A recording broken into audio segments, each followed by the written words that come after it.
कंकाल का रहस्य। चौरा गांव के खेतों में इन दिनों खुदाई का काम चल रहा था। असल में इसी गांव से होकर एक अच्छी सड़क गुजरनी थी, इसलिए यहाँ खुदाई शुरू की गई थी। अचानक एक दिन खुदाई करने वाली मशीन से कुछ टकराता है। बाद में जब खोजबीन की जाती है तो वहां से दो कंकाल मिलते हैं। पुलिस गांव के लोगों से पूछताछ शुरू करती है। आप लोगों को क्या लगता है ये किसके कंकाल हो सकते हैं? अरे साहब, हमें क्या पता ये किसके कंकाल है। आप ही लोग पता लगाइए। हम लोग तो बहुत ज्यादा डरे हुए हैं। हाँ हाँ, हमारी फॉरेंसिक टीम अभी आ रही है। ये बताओ कि इस गांव के रहने वाला कोई जोड़ा गायब तो नहीं ना? क्योंकि शुरुआती जांच में तो ये बात सामने आ रही है कि एक कंकाल किसी पुरुष का है तो एक किसी महिला का। साहब, हमें तो बहुत डर लग रहा है। ऐसे कंकाल मिलने का मतलब गांव के आसपास ही किसी की हत्या हुई है या फिर किसी को जलाकर मार डाला गया है।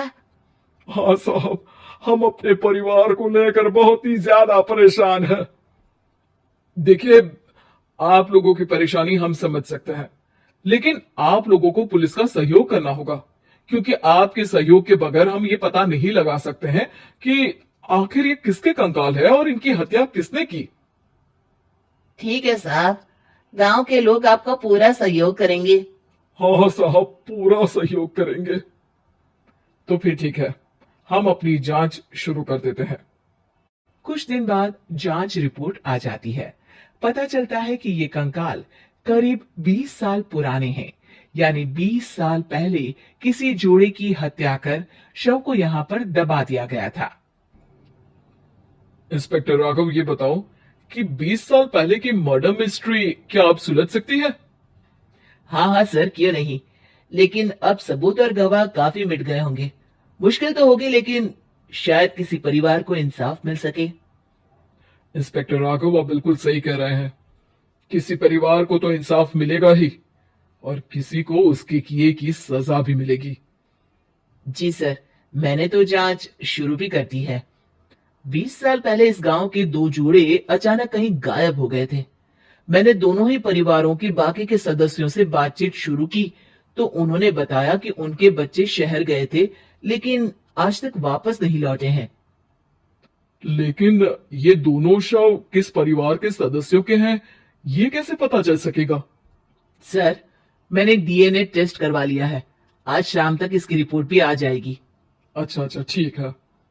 उसी शाम को सर, डीएनए रिपोर्ट के मुताबिक ये दोनों ही लाशें चौरा गांव के रहने वाले प्रधान सुल्तान सिंह के बेटे और बहू की है।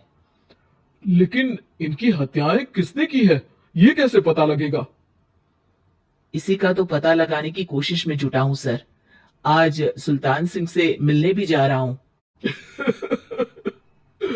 मेरा बेटा और बहू तो मेरे लिए सिर्फ यादों में ही रह गए थे। हमें उनकी लाशें तक नहीं मिल सकी थी। आज 20 साल बाद उनके कंकाल मिले हैं। मैं अब किसके लिए जीऊं?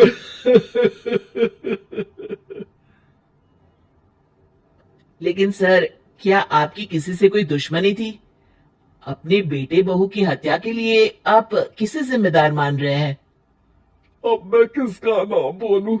मेरी तो किसी से दुश्मनी नहीं थी। बस मेरे बेटे बहू को कोई वापस ला पाता।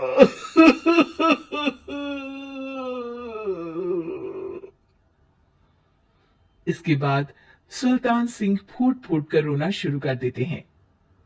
सर, अब आप इनका अंतिम संस्कार करवा सकते हैं।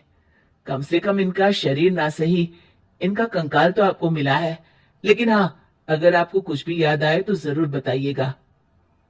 मेरी तो बेटा अब उम्र हो गई है, लेकिन मेरे बेटे और बहू के हत्यारों का जरूर पता लगाइएगा, क्योंकि जब तक हत्यारे पकड़े नहीं जाएंगे मेरा मन नहीं मानेगा। सर, हमारी पूरी कोशिश रहेगी हत्यारे को पकड़ने की। लेकिन एक बात बताइए, उस वक्त आपको किस पर शक गया था? उस वक्त मेरे एक ड्राइवर को पकड़ा गया था, लेकिन सबूतों के अभाव में उसे छोड़ दिया गया था। अच्छा, और ड्राइवर पर कैसे शक हुआ था? क्योंकि उस दिन ड्राइवर छुट्टी पर था। उस समय लेकिन लाश क्यों नहीं मिल सकी थी? उस वक्त पुलिस ने बहुत कोशिश की थी, लेकिन दोनों की डेड बॉडी नहीं मिल सकी थी। ठीक है, हमारी तफ्तीश चल रही है, मैं फिर आऊंगा। इसके बाद इंस्पेक्टर वहां से चला जाता है और सुल्तान सिंह अपने बेटे और बहू की याद में खो जाते हैं। कुछ दिन बाद सुल्तान सर, एक बात बताइए, जब आपके बेटे बहू की हत्या हुई थी, उसी के आसपास आपके ही गांव का रहने वाला एक और जोड़ा उसी वक्त गायब हो गया था ना? हाँ सर, अलका और अभिषेक, वो भी मेरे बच्चों जैसे ही थे। तो फिर वो कहाँ है? उनका भी आज तक पता नहीं चल सका, लेकिन बताते हैं कि कुछ साल पहले अभिषेक को गांव के ही किसी आदमी ने मुंबई में देखा था, लेकिन फिर वो गायब हो गया। यानी अभिषेक और अलका की हत्या नहीं हुई थी, बल्कि उन्होंने किसी वजह से खुद ही गांव छोड़ दिया था। हाँ हाँ, हो सकता है, क्योंकि अभिषेक मेरे बेटे संतोष का अच्छा दोस्त था और उसका मेरे घर भी आना जाना लगा रहता था। हो सकता है कि उसने मेरे बेटे और बहू के बारे में सुन लिया हो और ये गांव छोड़ दिया हो सकता है। उनके परिवार का कोई अब नहीं रहता क्या इस गांव में? अब तो कोई नहीं रहता। एक चाचा थे, लेकिन उन्होंने भी अपना पुश्तैनी मकान बेच दिया है। वो भी अब कहीं शहर में ही बस गए हैं। ओह, अभिषेक और अलका के बारे में भी पता लगाना होगा। हो सकता है कि वही इस हत्या के बारे में कुछ बता सके। हो तो सकता है, लेकिन वो बेचारे तो खुद ही वक्त के मारे थे, वो क्या बताएंगे।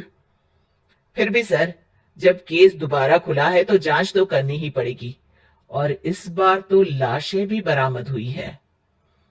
कुछ दिन तक लगातार तफ्तीश चलती रही। एक दिन थाने से सुल्तान सिंह को फोन आता है। हाँ, कौन बोल रहा है? सर, मैं कांस्टेबल तूलाराम बोल रहा हूँ थाने से। आपको थाने आना पड़ेगा। थाने? लेकिन क्यों? सर, किसी की पहचान करवानी है। अच्छा ठीक है, मैं दोपहर तक पहुंचता हूँ। सुल्तान सिंह दोपहर में थाने पहुंचता है। कई पुलिस के अधिकारी वहां मौजूद रहते हैं। सर, आपके बेटे की हत्या का रहस्य आज शायद सुलझ जाए। अच्छा इंस्पेक्टर राघव, पर वो कैसे?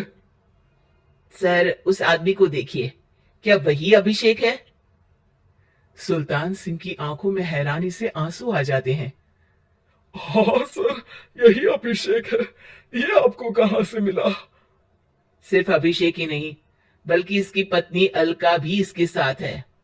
मैडम, जरा अभिषेक की पत्नी को लाइए। जैसे ही अलका को पेश किया जाता है, सुल्तान सिंह जमीन पर गिर जाते हैं। सुल्तान सर, क्या हुआ आपको? आप अलका को देखकर गिर क्यों गए? सुल्तान सिंह सर पकड़कर बैठ जाते हैं। ये अलका नहीं, बल्कि ये तो मेरी बहू रितु है। पूरा थाना एक दूसरे का मुंह देखने लगता है। क्या? इसके बाद हर किसी को दो कंकाल और हत्या का रहस्य समझ में आ गया। अभिषेक और रितु ने मिलकर संतोष और अलका की हत्या की थी और लाश को जमीन के नीचे दबा दिया था। आज 20 साल बाद इस हत्या का रहस्य खुल सका था कि अवैध प्रेम संबंध में दो मासूमों की जान गई थी।